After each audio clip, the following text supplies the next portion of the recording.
thinking about the rotation, but was spotted out on vision. Because again, Robo can't really walk into this lane. He loses in the auto-for-auto trades against Armut at the moment because Gangplank passive carries so much weight, so he needs the lane to come back in towards him, which thankfully it will be. But this is going to be a large advantage for Armut, which is what we expect in the Armut versus Robo matchup, but definitely not to this extent.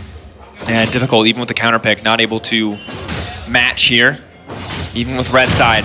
May not be enough. Armut continues to be a massive threat and massive carry for the side of Royal Youth. So now level 6 achieved by Armut's GP. Level 6 for Seal's Twisted Fate as well. The globals are ready and all the teleports on Flamengo's side are down.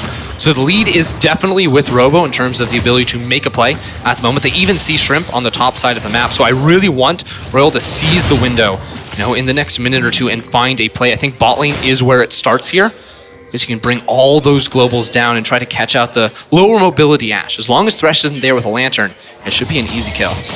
And you can see LeBlanc covering. Really one of the only strong points for the team. Robo will go in here on Armut.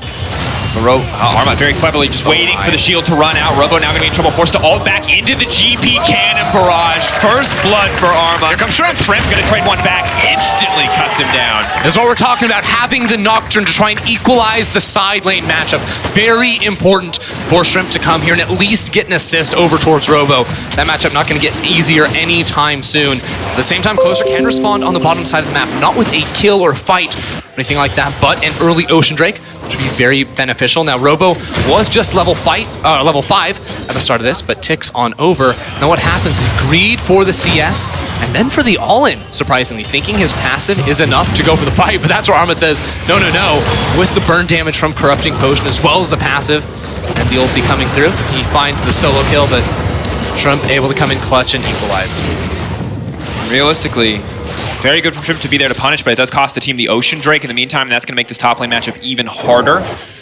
The bigger problem now is that while Royal are able to, trade kills in the top lane, they are denying bottom lane because Closer has put down pressure. They can push forward, and Lucy hasn't been super present there alongside BRTT, while as Armut, with basically no help, is just solo winning this lane, is up a whole lot of minions.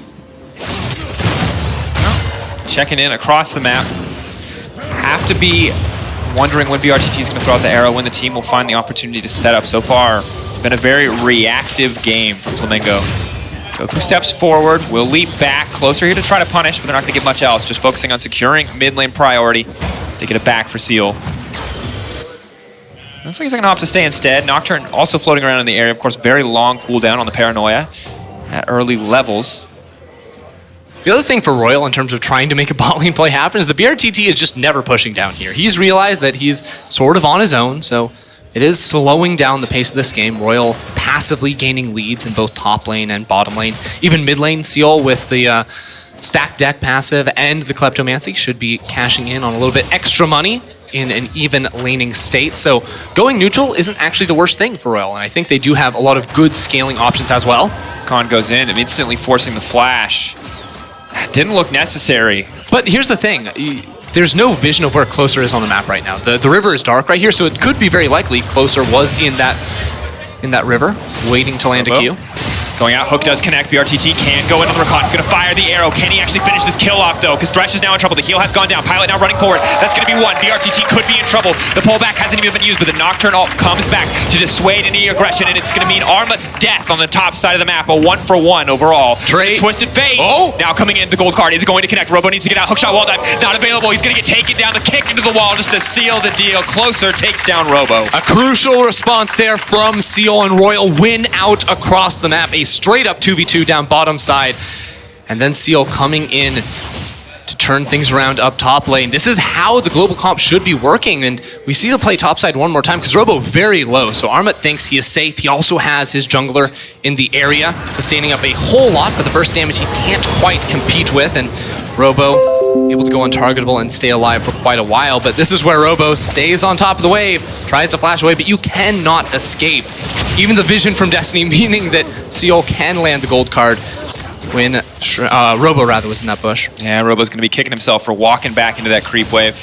Closer has now started up the Rift Herald. Could be a valuable tool to break this open, and you can see on the top side of the map, Camille's now moving down to bot lane. A lot of CS going to be denied here.